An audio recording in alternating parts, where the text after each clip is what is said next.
নমস্কার, আমি ময়ূখ রঞ্জন ঘোষ। হিন্দু মুসলিম সাম্প্রদায়িক দাঙ্গা এবং গণতন্ত্র ও সংবিধান ধ্বংসের অভিযোগে পশ্চিমবঙ্গের ইউটিউব ভিত্তিক সংবাদ মাধ্যম রিপাবলিক বাংলা প্রতিষ্ঠান বন্ধ ও সাংবাদিক ময়ূখ রঞ্জন ঘোষকে গ্রেফতারের দাবিতে প্রতিষ্ঠানটির সামনে বিক্ষোভ করেছেন পশ্চিমবঙ্গের সাধারণ মানুষ। আর বাংলাকে আমরা বাঙালিরা বাংলায় রাখবো না। সংবাদ উপস্থাপনের সময় নিজস্ব উস্কানিমূলক মতামত ছুড়ে দিয়ে হিন্দু মুসলিম সাম্প্রদায়িক দাঙ্গা বাঁধাতে কাজ করে প্রতিষ্ঠানটি, এমন দাবি করেন বিক্ষোভকারীরা। এছাড়াও বিক্ষোভকারীরা গণতন্ত্র ও সংবিধানকে অবমাননার অভিযোগ করেন চ্যানেলটির সাংবাদিক ময়ূখ রঞ্জনের বিরুদ্ধে। মনে হয় যে আপনি সেকুলার, আর জবাব চাই বাংলা থেকে বেরিয়ে যান, কাল দেশ থেকে বেরিয়ে যান। জানা যায়, ময়ূখ রঞ্জন সহ চ্যানেলটির প্রায় সকল সাংবাদিক সংবাদ উপস্থাপনার সময় নিজস্ব মতামত প্রচার করেন, যেটি সাংবাদিকতার পরিপন্থী এবং উস্কানিমূলক। একই বৃন্তে দুইটি কুসুম, কিসের কুসুম? বিক্ষোভকারীরা দাবি করেন ময়ূখ রঞ্জন সহ রিপাবলিক বাংলার সকল সাংবাদিক ভারতের RSS ও বিজেপির মুখপাত্র হিসেবে সংবাদ প্রচারের মাধ্যমে সাম্প্রদায়িক দাঙ্গা সৃষ্টি করে।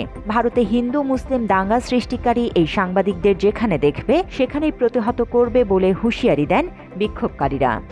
রাস্তায় ধরে ওদের মারো, অলিতে গলিতে যেখানে নিউজ করতে যাবে ওদের পেটাও।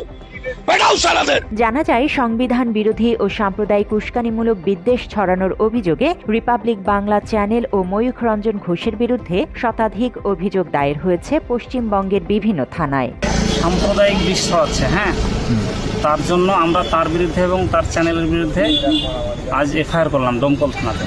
ময়ূখ রঞ্জন ঘোষের বিরুদ্ধে মামলা হওয়ার আগে থেকেই মিথ্যা অপপ্রচার ও গুজব ছড়ানোর কুখ্যাতি রয়েছে তার। এছাড়াও সংবাদ উপস্থাপনার সময় অদ্ভুত অঙ্গভঙ্গি ও চিৎকার চেঁচামেচি করায় ভারত ও বাংলাদেশের মানুষের কাছে হকার সাংবাদিক নামেও ব্যাপক পরিচিতি আছে ময়ূখ রঞ্জনের। টিন ভাঙা, লোহা ভাঙা, জুতো ছেঁড়া নেবেন বলে হকার চিৎকার করে ওই রকম সাংবাদিক হচ্ছে ময়ূখ রঞ্জন ঘোষ।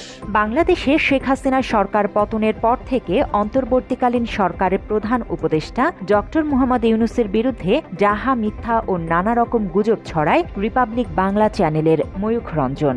বাংলাদেশের সংখ্যালঘু নির্যাতন সহ বিভিন্ন গুরুত্বপূর্ণ ইস্যুতে চরম মিথ্যাচার করে সংবাদ প্রচার করা হয় রিপাবলিক বাংলা চ্যানেলে, যার অধিকাংশ সংবাদ ময়ূখ উদ্দেশ্য প্রণোদিত হয়ে করেছেন বলে অভিযোগ আছে। বাংলাদেশকে আমেরিকা বানাবেন, নাচুন আপনারা। 18 কোটি মানুষকে পথে বসাবে মোহাম্মদ ইউনূস। সে ইউনূসের যে বদমাইশি, সে বদমাইশি দেখে চুপ থাকা গেল না। মাত্র 30% টাকায় জমির মালিক হয়ে নতুন বাংলাদেশের গড়ে তোলার স্বপ্ন দেখা বাংলা বসতি। শেখ হাসিনা পতনের পর থেকে বাংলাদেশের কোথাও সংখ্যালঘু নির্যাতন হয়নি, তবে অন্তর্বর্তীকালীন সরকারকে বিতর্কিত করতে ময়ূখ তার চ্যানেলে একাধিক সংবাদ প্রচার করে দাবি করেন বাংলাদেশের সংখ্যালঘুদের উপর নির্যাতন চালানো হচ্ছে।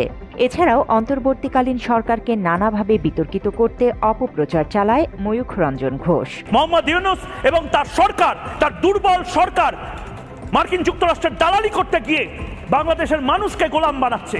বাংলাদেশ বিরোধী ষড়যন্ত্রে লিপ্ত থাকায় বাংলাদেশিদের কাছে হকার এবং জোকার সাংবাদিক নামে পরিচিত ময়ূখ এখন ভারতীয়দের বিরক্তির কারণ হয়ে দাঁড়িয়েছে।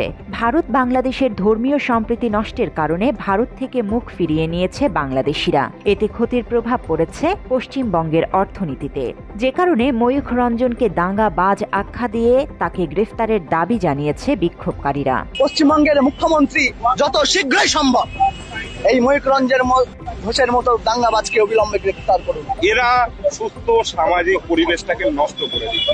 এরা সমাজের ক্যান্সার। এদেরকে যত দ্রুত সমাজ থেকে দূরে সরাবেন তত ভালো হবে সমাজে। রাজ্যের সাম্প্রদায়িক সম্পত্তি নষ্ট করার চেষ্টা করছে, এরা আইনের আওতায় এনে অ্যারেস্ট করার জন্য আবেদন করছে। রিপাবলিক বাংলা চ্যানেলটি বন্ধ করা ও ময়ূখ রঞ্জন সহ অপপ্রচারে লিপ্ত থাকা সকলকে দ্রুত গ্রেফতার না করা হলে আন্দোলন আরও বৃহদাকার হবে বলে জানিয়েছেন বিক্ষোভকারীরা। জান্নাতুল ফেরদৌস তমা, বাংলা এডিশন। যারা ভারতের টুকরে হোঙ্গে ইনশাল্লাহ বলে।